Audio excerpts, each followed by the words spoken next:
Alô para você que nos acompanha, mais um episódio do Que Ninguém Te Conta, videocast da Exame Academy e da Future Dojo, que conta o lado B de carreiras e de negócios. Como sempre, tem ao meu lado, meu braço direito aqui, Rodrigo Godoy. Fala, Rodrigo. E aí, pessoal, mais um episódio fresquinho, como eu gosto de dizer, saindo aí para vocês. E hoje temos um convidado que vai trazer muitas histórias sobre a carreira dele e que tem a ver aí com a trajetória dele de recursos humanos, né? Então, temos muitas dicas também para a sua carreira. E este glorioso convidado é o Thiago Veras, diretor de RH do Grupo Empíricos, que tem Empíricos, Seu Dinheiro, Real Valor, entre outras, Vitrio, entre outras empresas do grupo. Thiago, como você está? Bem-vindo ao nosso videocast. Ao nosso cantinho. Aquela vontade de falar boa tarde, boa noite sempre vem, mas a gente se controla. A gente segura, porque pode ser assistido no mundo digital a qualquer hora. Então. E o que contam sobre você? Você está há 6 anos no grupo. E antes da sua experiência, antes da Empíricos, tem aí Natura, Netshoes, Mercedes-Benz, outras companhias de grande porte. E você estudou na USP. Mas isso é o que contam. Se eu abrir seu LinkedIn hoje, é o que está lá. O que não contam sobre a sua trajetória, o que não contam sobre como você chegou até aqui? Boa. Primeiro, agradecer o convite. Valeu, gente. Um prazer. Agora estamos literalmente em casa, mesmo grupo aqui, literalmente. Né? Então, agradecer. Vai ser um prazer. E essa pergunta, ela é um tanto perigosa, né? Não sei qual que é o limite que a galera não tem limites. Não tem limites. Não tem limites. Tá bom. Bom, já é importante a gente estabelecer essa premissa, né? Não sei o que os colegas andam falando por aqui, mas então prometo o máximo de honestidade possível para falar tudo que não está no LinkedIn. Gostamos. Boa.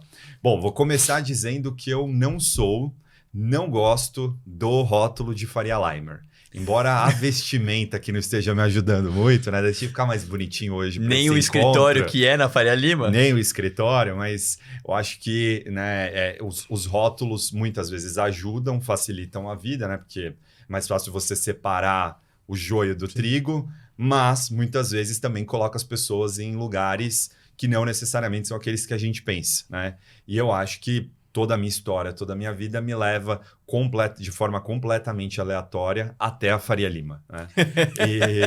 Então, eu sou um típico caso do que nunca desejei Faria Lima, mas tô lá. Né? Então, também não posso cuspir aqui no prato que como todos os dias. Né? Estou feliz, estou curtindo, né? Faço muitas coisas legais.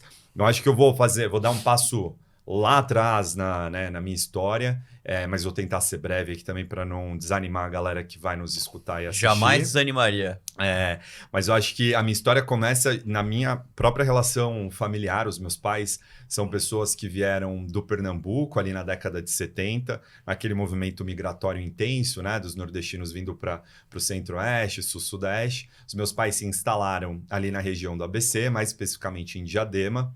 Então, eu morei minha vida inteira num bairro super periférico de Diadema e meu pai era metalúrgico e assim foi durante toda a carreira dele. Então, em termos de educação formal, eu vou fazer aqui alguns links, né, de coisas que para mim são importantes, mas em termos de educação formal, os meus pais têm até a 8ª série, até a 5ª série, minha mãe, mas são uma das pessoas mais inteligentes que eu conheço, né? Então, também essa ponderação do quanto a educação formal cria caráter e sabedoria, né? Que eu acho que vai muito além. São pessoas, assim, da melhor qualidade, Total. Pessoas que eu amo muito, minhas referências, né? Me deram total base para eu ser o que eu sou hoje.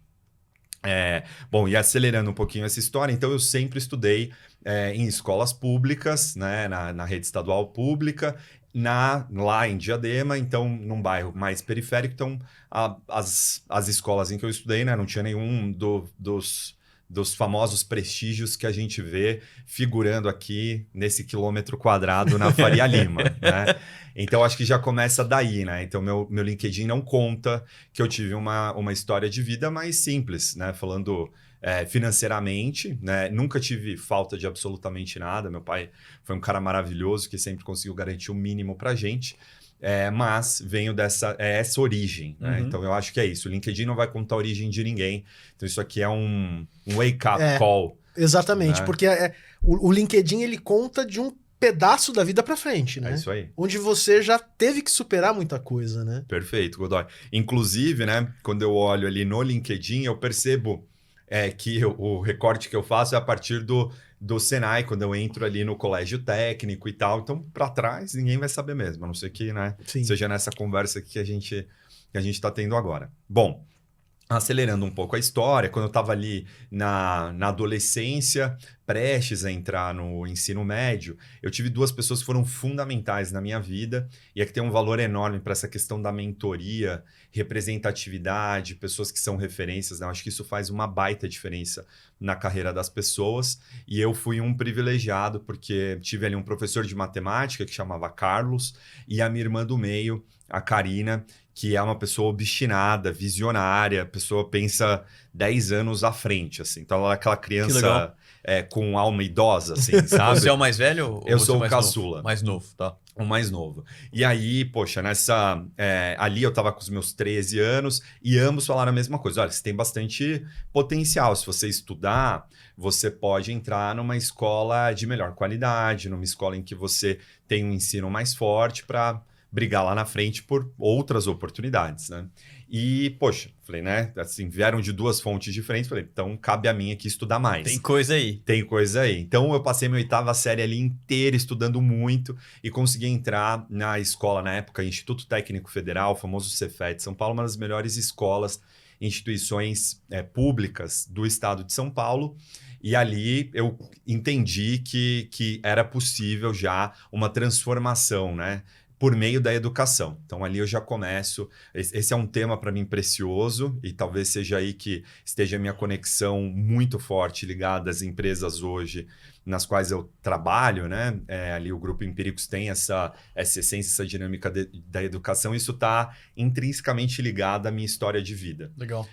Aí entrei ali na Federal, ali eu já comecei, que também não vamos falar sobre isso, né? Mas provavelmente, no meu LinkedIn também não vai falar isso, mas provavelmente eu seria reprovado ao final do primeiro ano, porque a régua tinha subido muito. Eu entrei num colégio em que as pessoas tinham já uma base muito melhor do que a minha, e eu tinha gaps estruturais, né? Principalmente na área de exatas, a escola não tinha me dado toda a base suficiente, embora eu tenha passado por um processo seletivo que era um vestibulinho ali, né? Ainda assim, o repertório do dia a que você dia, trouxe não exatamente. estava em par a par. Exatamente. Então, putz, fui correr atrás, mas eu realmente acho que eu teria sido reprovado ali no primeiro ano. Não tenho vergonha de dizer isso, provavelmente ia ter mais um ano para estudar e talvez tirar esse gap aí. Mas como em que você relação aos conseguiu? demais. Então, aí o que aconteceu? Na metade do ano, eu tive a oportunidade de fazer uma outra prova para entrar numa formação técnica em mecânica dentro da Mercedes, que era onde o meu pai trabalhava. Né? Como eu disse para vocês aqui no início da conversa, ele era metalúrgico, trabalhava lá. E os filhos de funcionários podiam prestar uma prova, tinha um vestibulinho, tinha uma certa concorrência, e os aprovados tinham acesso a essa formação técnica. Então, eu fui estudar mecânica. Mas é como se... Só para entender, é um curso formal. Um curso técnico formal. Como de diploma aceito pelo MEC. Não era um curso... Ah, entendi. É isso aí. Técnico e super puxado, ele era em período integral, 2 anos e meio. Então, uma formação muito forte. E servia como colegial? Não servia como colegial. Então, eu saía eu ficava lá, né? A carga horária era das 7h30 da manhã até as 5 da tarde. Aí eu voltava para casa, tomava banho rapidinho, jantava e ia para a escola à noite. Então, daí eu não podia... Mas você ia pro... Ensino médio. Mas pro ensino médio normal, não pro técnico que você estava antes. Porque o técnico eu já ficava em período integral. Ah, tá. E aí, à noite, eu tinha que ir pro ensino médio. Porque o técnico não dava o diploma do médio. E, obviamente, eu precisava dos dois, né? E dessa titulação para poder ter acesso à universidade, etc e tal. Então, eu ficava literalmente o dia inteiro estudando. E o Senai tinha uma característica já de muita prática. Então, não era um ensino passivo, tinha um ensino muito ativo, eu tinha que botar a mão na massa, ia para as máquinas e operar, né? Hoje eu brinco, falo, sei soldar, sei tornear, sei fresar, retificar, os negócios bizarros que eu olho e falo, não tem nada a ver comigo, mas que obviamente foi super importante para a minha formação, né? É difícil isolar o quanto foi importante, mas obviamente foi importante. Bom, e aí fui fazendo essa formação e aqui já outra coisa que o LinkedIn não vai contar. Ali está escrito que eu sou técnico em mecânica, né? O que ninguém vai saber é o quanto eu odiava essa formação. Então eu tinha assim, eu primeiro me arrependia muito de ter saído da Federal, porque eu fiz essa cisão no final do primeiro semestre já da Federal. Então por isso que eu não vi acontecer a minha reprovação. Isso, sem ter o primeiro corte de nota. Mas com certeza, assim, pelo andar da carruagem, eu tava passando na média, assim, no limite, mas tava ficando cada vez mais difícil, sabe? Então, falei, puta, meu segundo semestre aqui ferrou, né? Ladeira abaixo. Vai ser ladeira abaixo. E aí fui lá pro Senai e tal, e eu odiava. Porém, né, eu vinha dessa origem aí que eu falei para vocês, então no Senai eu ganhava uma bolsa de estudos para estudar. E essa bolsa me ajudava muito, assim, né? Para ter uma adolescência ali razoavelmente mais tranquila, porque meu pai não conseguia me dar grana, né? Não porque ele não quisesse, não porque ele fosse muquirana, mas porque não sobrava. Então eu fui. Então aquela grana começou a fazer diferença para mim. Então já não era mais uma possibilidade sair do Senai. Eu me pergunto, mas por que você não saiu? Porque eu não tinha outra possibilidade, era isso. Ou era isso, ou voltar para uma escola pública normal do estado, em que eu sabia que aí eu teria muito menos oportunidade, né? Então, não podia ali chorar. Largar, né? Largar, falei, beleza, vamos nessa. E fui aos trancos e barrancos e terminei essa formação técnica. E aí, quando você terminava, você ia automaticamente para a produção, para o chão de fábrica. Você era contratado para trabalhar na fábrica. Exato. Na verdade, já era em formato de... Eu era jovem aprendiz dentro do Senai. Então, eu tenho carteira assinada, né? Já tenho aqui a notícia para falar para vocês que agora, com as novas regras da Previdência, eu vou sair na frente de vocês. Porque eu fiz trabalho infantil, né? Comecei com 15 anos lá de carteira assinada na Mercedes. Então, basicamente, você terminava a formação e eles te efetivavam no novo contrato de trabalho, que era um contrato CLT normal, não mais de jovem aprendiz. E assim fui registrado lá na minha carteira de trabalho, minha primeira função, meu primeiro emprego como embalador. Eu trabalhava no chão de fábrica, era um trabalho braçal mesmo, e aí ficava ali o dia inteiro separando peça. Embalador de peça. Encaixando, né, fazendo caixas de coisas. Era uma área em que a gente despachava caminhões desmontados para países com economias em desenvolvimento. Egito, Jordânia, umas coisas bem diferentes. E aí, aí eu tinha terminado o terceiro ano do colégio, e aí volta aqui na história. Minha irmã, que eu falei para vocês que foi uma grande mentora, ela era muito fora da curva, estudou nas mesmas escolas que eu, escola pública e tal, e ela conseguiu entrar na USP. No curso de farmácia. E aí, falei, minha irmã entrou, então eu acho que se eu estudar, talvez eu consiga.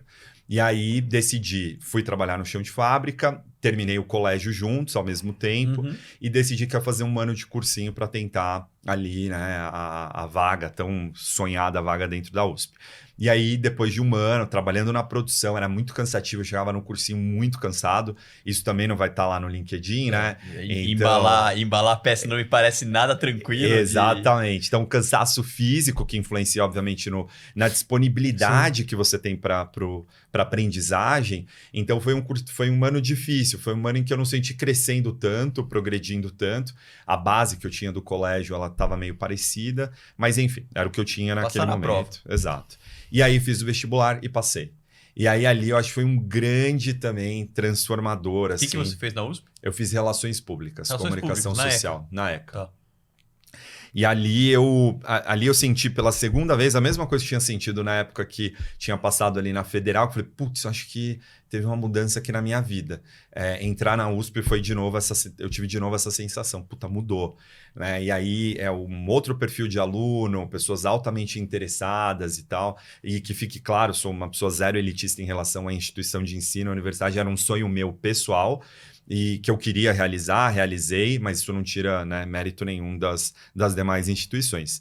E aí fui fazer fui fazer a faculdade, e nisso a minha irmã saiu, e aí a gente brinca, né? Ela falou assim, então você vai realizar o meu sonho, que também era me formar aqui na USP, porque na verdade ela descobriu que não era farmácia, o que ela queria era medicina, e hoje ela é uma médica geriatra. Fez uma transição. Que legal. E dentro desse contexto familiar todo aí que eu falei pra vocês. Então, ela é um motivo de muito orgulho pra mim. Minha irmã mais velha também, né? Acabei não contando dela aqui, mas também. Então, uma família que eu tenho muito, muito carinho. Acho que eu sou bem sortudo. Acho que a família tem um aspecto de sorte também. Acho que eu sou sortudo. Então, de ter irmãs incríveis e pais maravilhosos, assim. E pela sua trajetória profissional, a gente vê ali que você tem um direcionamento para a área de recursos humanos desde muito cedo, né? Desde muito cedo. Apesar de você ter feito relações públicas, porque normalmente... E mecânica. E mecânica. E mecânica. Como que se deu isso? Bom, eu acho que aí tem a ver com a minha história de vida, assim, também, né, Godoy? Porque o que eu acho, assim, né? A minha infância, eu também era alvo de muito bullying. Eu acho que era uma criança que tinha uns certos trejeitos e tal, então sofria ali na escola, era alvo de zoação da molecada, né? Ah, viadinho, né, gay, viado e tal. Eu confesso que o bullying, eu não sei que cicatrizes eles deixaram em mim, mas eu sei no que eu me tornei um pouco por conta disso. Então, por uma forma de proteção minha, eu acho que eu acabei me tornando o cara mais sociável da escola. Era uma forma de me proteger também ali de ser alvo de bullying. Então, porque se eu era muito legal com você e você queria me atacar, você ia pensar 2 vezes antes de me atacar, porque eu estava sendo... É uma estratégia, né? Então, isso aqui Olha lá. Conclusão de muito... Anos de análise. Exatamente. Né? Tô entregando aqui para vocês em 1 minuto, mas é isso. Então, eu acho que eu usei tanto a máscara da diplomacia, do cuidado, então assim, o cara... eu era bem dedicado na escola, né? Eu sei aqui que os outros tem muitos convidados que não têm um desempenho acadêmico incrível. Eu era bem CDF, mas sempre com o lado sociável muito desenvolvido. Assim, o cara, ao invés dele me xingar, falou assim: não, fica tranquilo, bota seu nome no trabalho. E aí, você ia ganhando as relações ali. Nisso, eu comecei a ser essa pessoa mais, né, mais sociável, mais ali popular, e aí evitava, obviamente, essa galerinha evitava de, às vezes, né, fazer o bullying. Briga com você. Exatamente. Então, assim foi. Então, eu acho que também a condição que aí, obviamente, lá, depois, passando vários anos, aos 23 anos, eu me assumi, né? Sou gay e fui entender todo esse processo depois. E eu acho que, no final, assim, o caráter, essa minha formação, né, do indivíduo que eu me tornei, tem muito a ver, obviamente, com essa história ali na infância. E aí eu acho que eu comecei a ganhar gosto por essa coisa, Godoy, de cuidar das pessoas, de ser muito atencioso. Então foi um processo realmente natural no momento em que eu pude escolher a carreira, a área, na verdade, não é nem carreira, mas a área em que eu trabalharia. Então foi um processo meio ali simbiótico, assim, as minhas características pessoais me ajudaram muito e foi uma escolha muito, muito clara para mim, assim, foi muito natural ter escolhido RH. Essa escolha se deu dentro já do contexto da Natura, né? Então eu saí da Mercedes, aqui outra coisa também que não vão contar lá no LinkedIn, eu saí da Mercedes dentro de um contexto muito legal, muito favorável para mim. Eu estava bem lá dentro na minha carreira, porque eu já tinha feito uma transição lá. Durante a faculdade, você continuou na Mercedes? Eu continuei na Mercedes. E aí, outro fato aqui curioso, interessante, eu desenvolvi ao longo do tempo também. O LinkedIn vai falar lá as línguas que eu falo, né? Uhum. Mas não vai falar o nível de esforço que cada um tem que ter para chegar naquilo, né? E é engraçado porque eu falo alemão. E já me perguntaram várias vezes se eu tinha estudado no Porto. E a minha vontade de começar a rir, né? Eu vocês, né? No Porto, EEPG, Escola Estadual de Primeiro Grau.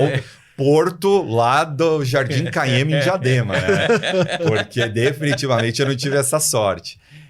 Então, além dessa jornada que eu falei para vocês de estudar o dia inteiro, e eu fazia o colégio das 7 da noite às 11 da noite, ia para casa, dormia, acordava e continuava esse rojão, como diria minha mãe. E aí, no sábado, era quando eu fazia os idiomas. E aí eu falei para vocês que eu não queria sair do Senai, porque eu ganhava essa bolsa de estudo, e essa bolsa era o que financiava os meus cursos de idioma, que era uma coisa que eu amava. Então era um contraponto no meu dia a dia também, porque era uma realidade dura, uma coisa que eu não curtia fazer, o curso mecânica. E no sábado era quase como uma sobremesa gostosa delícia de ali. aprender alemão. Ou Exato. Ó, come jiló aí, que depois eu te prometo um pedaço de bolo de chocolate, né? E aí lá fui eu. Então assim, e aí eu fui me desenvolvendo. E aí eu estudava o dia inteiro. Das 8 da manhã às 4 da tarde no sábado, estudando as línguas. Então hoje também, olhar lá no LinkedIn e ver as línguas, existe um processo de dedicação e de energia gasta Total. muito grande, Que né? idiomas são? É o inglês, o espanhol e o alemão. Legal.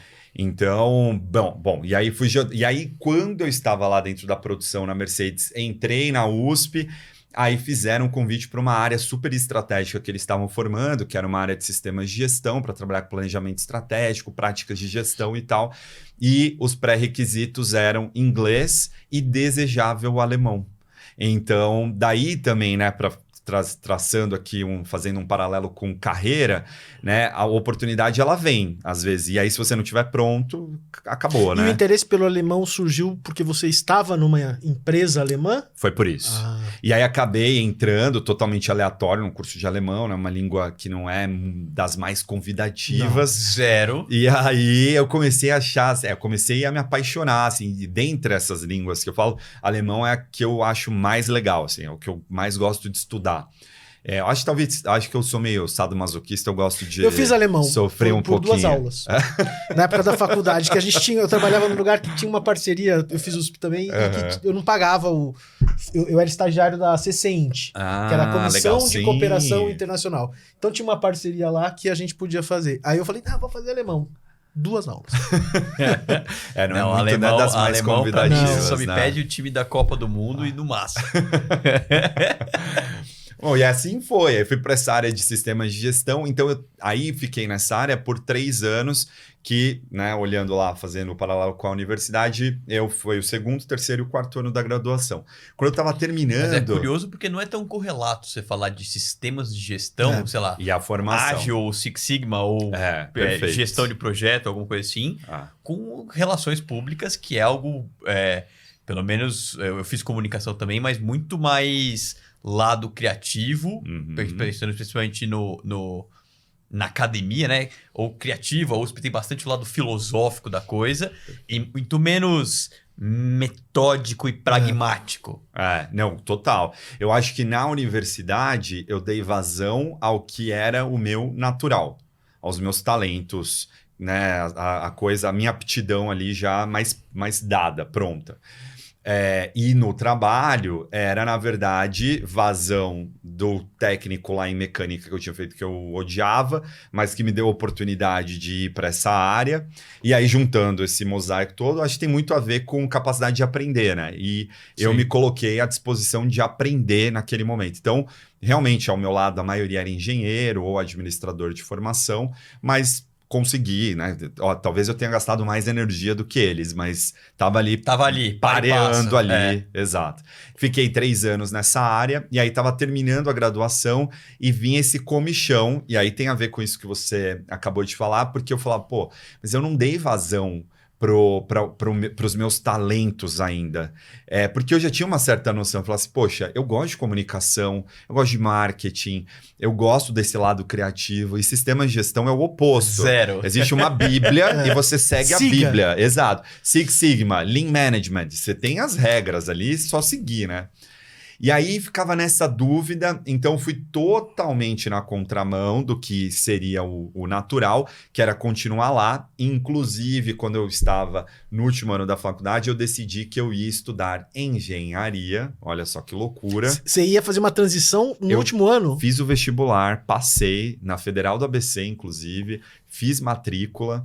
E ia começar, e aí eu falei assim, olha, eu só não vou fazer a graduação. Não, eu estava no último ano, já tinha terminado. Falei, só não vou fazer essa formação se eu passar num programa de trainee.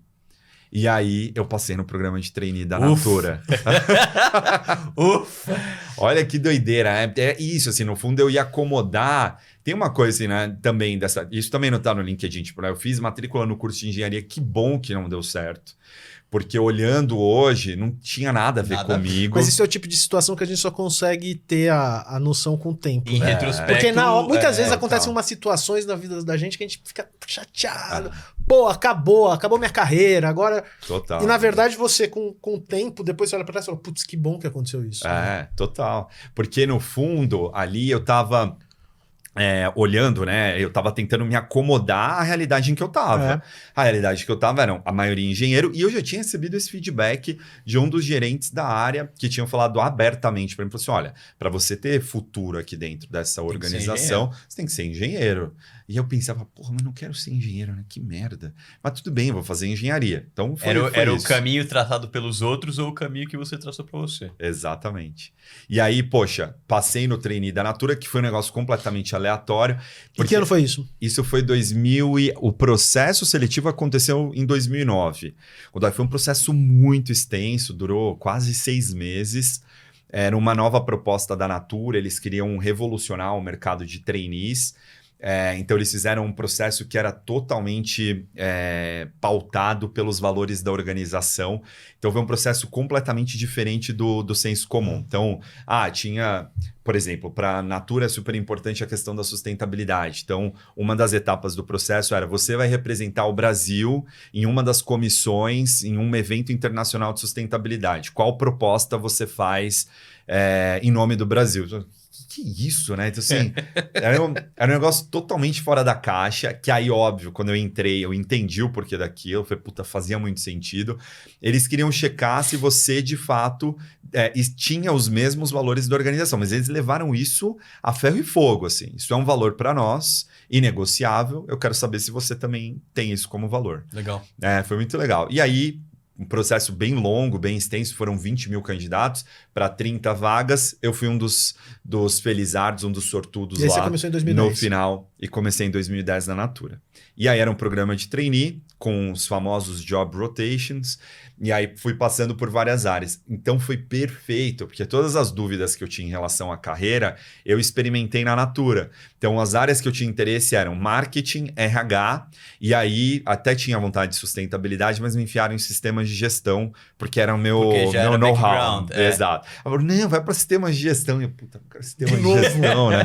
Caralho, saí de Quando lá. eu me libero disso? Puta que eu pariu, E aí tive as vivências e quando eu cheguei no RH, respondendo a tua pergunta, Godoy, eu me apaixonei, me encontrei 200%. Falei, puta, é aqui. Exatamente isso que eu quero fazer profissionalmente. Quero cuidar de gente, quero ajudar as pessoas em seus processos de desenvolvimento. Para que elas atinjam os resultados. E foi legal perceber isso porque eu tinha passado pelo marketing. E no marketing eu não tinha nenhum tesão em discutir estratégia de vendas, a venda pela venda. Como é que faz para vender mais perfume desodorante, shampoo? Exatamente. Então eu falei, puta, não é a minha praia, né? Lógico, super importante, os negócios se sustentam a partir, né, do marketing dos negócios, mas não era a minha praia. Uhum. E aí fui com muito, assim... Eu falei que me encontrei, mas foi difícil o processo de declarar isso para o mundo, que assim, eu vou ficar no RH, porque todos os trainees, na sua grande maioria, indo para as áreas de negócio e tal, o RH sendo visto ali como aquela área bem back-office, né? E eu acho que eu vou para RH. Processar as folhas. Você vai para RH, né? Puta, eu vou. Aí banquei esse lugar. Nessa época tinha também um grande mentor, Marcelo Cardoso, vice-presidente lá, foi uma grande inspiração para mim também na escolha da área. E assim começou a minha trajetória formal dentro de RH. E dentro dessa sua trajetória, né? Porque hoje a gente fala muito do RH estratégico, né? Cada vez mais essa leitura e essa visão do RH como back-office está sendo deixada de lado. Total. E ele está efetivamente ganhando a visibilidade necessária para ser um RH estratégico. Você deve ter vivenciado isso na prática, né? Sim. De uma leitura A para uma realidade B. Como que foi nessa sua trajetória esse ponto? Eu acho que aí é isso que é legal, né? Assim, às vezes as pessoas querem respostas lineares para soluções de carreira e, na verdade, a vida vai te presentear com tudo que é não linear, né? Assim, absolutamente. Tem uma figura que eu já vi na internet, assim, né? Como pensei em minha carreira. E aí, como ela foi de fato, né? Um monte de rabisco, exatamente como eu me sinto. Eu acho que foi juntando várias coisas. Então, o fato de ter trabalhado com sistemas de gestão, ter tido uma noção de como funciona uma cadeia de valor de uma organização, depois ter a chance de passar lá pelos job rotations em áreas diferentes, no marketing, entender como que era o carro-chefe da empresa, eu acho que acabou desenvolvendo em mim competências que hoje eu acho que eu consigo entender o negócio, além só da minha cadeira de RH, né, que é cuidar, gerar processos de desenvolvimento para as pessoas, mas obviamente sem se desconectar do que o negócio precisa entregar, né? Então eu acho que eu tive esse privilégio, né? A minha própria história me deu essa bagagem e repertório que me ajuda muito hoje em dia, mas óbvio tem também uma visão, que é um pouco do que você está trazendo, do próprio mercado de ter ressignificado a área de recursos humanos. Eu acho que tem muita gente que fala, né, que nós somos um RH estratégico e tal. É aquela velha história, né? Quem é estratégico ou quem é qualquer coisa não fala que é, Não né? precisa ficar falando. Você não fala assim, eu sou inteligente. Não, você é percebido. Alguém tem que falar, né? Exato. Para ter valor. Inteligente, pra ter valor, exatamente. Tudo bem você se achar inteligente, que bom, mas quem valida é o outro, Se né? só você valida. Exatamente. Então eu sinto aqui, né? Não vou também me estender nisso, senão a gente vai para uma outra pauta, mas assim, sinto que os RHs, tem muito RH que se diz estratégico, mas é mais embalagem do que conteúdo. E tem o risco também de se achar que é, né, de querer estar neste lugar, de ser super RH estratégico e só falar de negócio e perder a essência, que foi a essência. Pessoas ali. Né, ali muito do processo pós-evolução industrial, que começam até as primeiras áreas, departamento pessoal ainda, depois você tem ali, né, já século XX, as organizações começando a se preocupar de fato com o desenvolvimento humano. Então, tem esse movimento, né, cíclico, né? Então, assim, agora, né, que diziam, os RH cheios de psicólogos cuidando de gente e tal. Aí depois vem RH estratégico de negócio. E aí, tem que achar o meio do caminho, né? É a nossa função como RH, eu acho, né? Pelo menos, cuidar de gente, não perdendo a sensibilidade, né? E não se também só tendo uma agenda de negócios. Porque, obviamente, se eu falar só do resultado, é claro moedor, que vai virar um moedor, né? Eu vou deixar a dimensão humana em segundo plano, o que é perigoso também, né? Mas eu vejo mudança, sim. Que bom. E você é um exemplo dessa... que eu acho que também é uma coisa que a gente tem discutido muito, né? Que essa questão da escolha da carreira lá quando você tem 17, 18 anos para fazer uma faculdade, né? Não necessariamente hoje se reflete onde você está profissionalmente, né? Seja função, segmento, o que quer que seja, você é um exemplo disso, acho que a gente tem vários exemplos, né? O que você diria para alguém que almeja, independente da formação, né? Almeja trabalhar com RH, né? Com recursos pessoas, humanos, né? com pessoas, Exatamente. Quais são as habilidades, enfim, o que você entende como sendo essencial, né? Para que essa pessoa desenvolva ou apresente? Legal.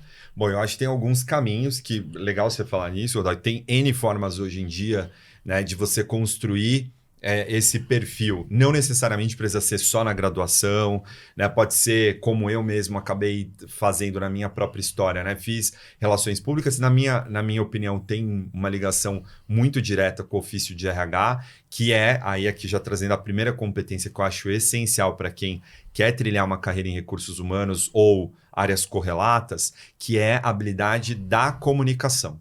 Vale tanto para a comunicação oral também como para a comunicação escrita. É necessário saber se comunicar, né? Por quê? Os processos relacionais, as relações se constroem a partir da comunicação. Sim. Então, é uma competência que eu diria essencial e que não dá para deixar ela definitivamente, né, no segundo ou terceiro lugar da lista. Eu acho que ela é primeiro lugar da lista, né? E aí tem N formas de você aprender sobre isso. Eu, por exemplo, no meu processo, já fui fazer uma formação, por exemplo, em mediação de conflitos.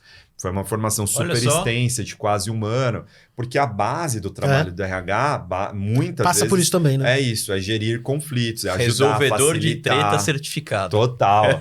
E olha, bota estudo nisso, assim, foi denso pra Você cacete. numa festa deve ser primordial, né? Quando vai rolar alguma... Chama ele!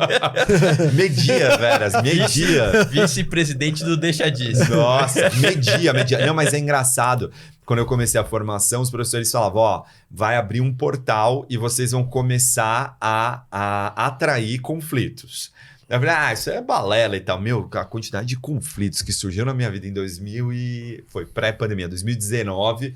Falei, porra, eles estavam certos. Não, ó, tem a ver com você apurar o olhar, né? Você começa a enxergar. Quando você tá procurando apartamento, só aparece apartamento, carro vermelho, qualquer coisa assim. Você olha mais clinicamente, né, para os casos de conflito. Mas, por exemplo, uma baita de uma formação legal. Tinham profissionais de N áreas ali, advogados. Então, eu sou um advogado e quero trilhar para a área de RH. Então, aí tem um excelente atalho para você começar a estudar a área. Então, acho que, né, comunicação, sem dúvida, e, obviamente, entender de comportamento humano, que aí tem N possibilidades, N disciplinas, N cursos, entender mais e mais, né? E foi esse o processo que eu acabei fazendo pós-graduação, que foi me enveredando mais para o campo da psicologia, e isso, para mim, né, tem me ajudado bastante no exercício ali do meu ofício. Mas sei também de outras pessoas que não necessariamente vão ter as mesmas formações e também vão mandar muito bem ali como RH. Mas tem que entender de gente, né? Tem que entender de gente, tem que ter sensibilidade para sacar quem é essa pessoa que está ali na sua frente. E eu acho que a comunicação, olhando ela mais olhando a anatomia dos processos de comunicação, ajuda muito, né, a resolver boa parte dos problemas que vão surgir para alguém que está numa cadeira de RH. E nesse mercado que você está agora, que é mercado, não sei se eu diria mais financeiro, mais de publicação, um pouco dos dois, o principal paralelo que fazem, especialmente com pessoas que sabem de comportamento humano, RH e até uma parte mais de psicologia, é a tal da Wendy Rhodes do Billions, do seriado. Você é a Wendy Rhodes do grupo ou não? Olha, já me deram esse nome lá e eu achei um baita de um elogio. Por duas coisas, ela é maravilhosa, linda, né? E não quero que soe machista, mas ela é linda e extremamente competente, pois né? Resolve cada coisa. Personagem sensacional. Pô, obrigado pelo elogio. Acho que estou longe de chegar no nível dela. Mas, sim, brincando, né? Óbvio, ali é uma figura caricata dentro de um contexto de série. Mas a essência do trabalho é muito parecida, assim, né? Basicamente, atender as demandas que as pessoas têm. E que são diversas, né? Tem desde a pessoa que está ali super insatisfeita com o salário, com o bônus que ganhou, a pessoa que está tendo um problema em casa e não consegue abrir uma conversa com o chefe porque tem medo ou segurança receio. Psicológica. Exato. Então, é uma miscelânea ali de casos. Então, uma parte, né, do trabalho do RH, sem sombra de dúvidas, é fazer a gestão do divã, né? Ali ouvindo, acolhendo, direcionando. Tirando ângulo, Que eu amo, na verdade, para mim, essa é a parte mais legal do trabalho. Eu acho que quando eu escolhi a RH, muito do meu inconsciente estava buscando exatamente isso, assim. Legal. O que você está lendo agora, Thiago? Bom, agora eu tô lendo... eu terminei um livro agora do meu autor favorito, que é do Daniel Galera, mas, gente, eu sou péssimo com o nome, então vou ficar devendo. Não tem problema. Eu realmente esqueci o nome. Você sabe o e tema? Comecei a ler agora o da Carla... Gente, a gente pode abrir aqui. Carla Madeira, A Vida é Rio...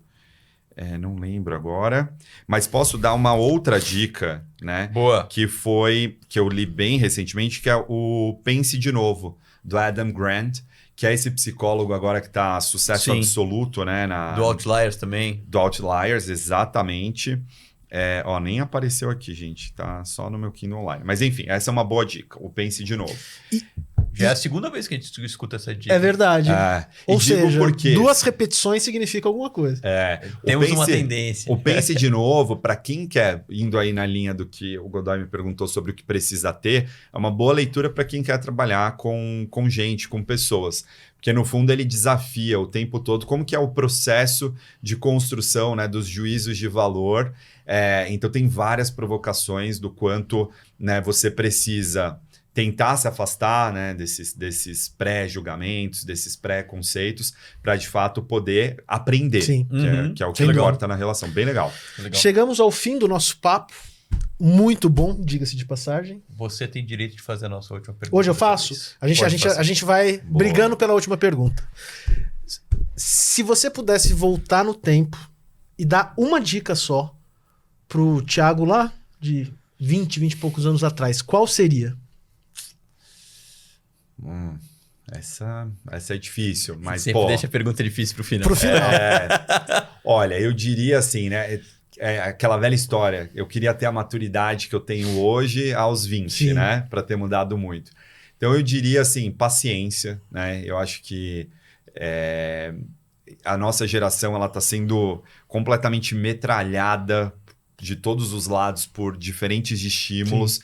É muita informação, é muita coisa acontecendo. Então, muitas vezes, ali ao longo do processo, eu me questionava se eu ia dar conta, se eu era de fato capaz, se eu era competente. A famosa síndrome do impostor, né? Não fui diferente da grande maioria da humanidade. Então, diria para confiar mais no próprio taco. E, às vezes, assim, quando a gente tem aquela intuição de que aquele é o caminho, como eu aqui contei para vocês em vários momentos ao longo da minha história, né? Eu tive isso assim, eu não acho que eu não experimentei tudo ainda no trabalho. Eu acho que eu teria ido com menos medo para a Natura, teria me jogado ainda mais. Foi incrível, mas teria ido com menos medo, teria sofrido menos. Né? Também, outra coisa, né? Eu tive um baita de um revés na minha carreira, eu fui demitido da Netshoes. Então, ali também teria um aprendizado do tipo, fica tranquilo, vai dar certo. Assim, vai né? passar. Vai passar. Então, parece papinho de autoajuda, mas não é. Né? Não, a maturidade acredita, traz isso. Muita coisa boa também, além das rugas aqui. Sem dúvida. Thiago, muito obrigado. Gostamos demais do papo. E agora é com vocês aí, seguir-nos. Né? Hoje tô fazendo a vez do Collins, que sempre pede. Comenta, siga-nos nas redes, a Exame Academy e a Future Dojo. Dá lá o seu like e fala pra gente o que você quer ouvir, que tema, quem. Feedbacks são sempre muito, muito, muito bem-vindos. Boa. Thiago, obrigado pela sua presença. Se alguém quiser continuar o papo com você, LinkedIn é o melhor lugar para te achar? Boa, pode ser. Thiago Quaresma Veras, não tem erro. Se Thiago Veras, bem provável que apareça, mas o Quaresma matador. O item que te isso, diferencia. Excelente. Mais uma vez, super obrigado pela sua participação. Godoy, que papo bom de novo. Muito bom, como sempre, né? E para você que nos escuta, para você que nos assiste, até o próximo episódio. Até lá.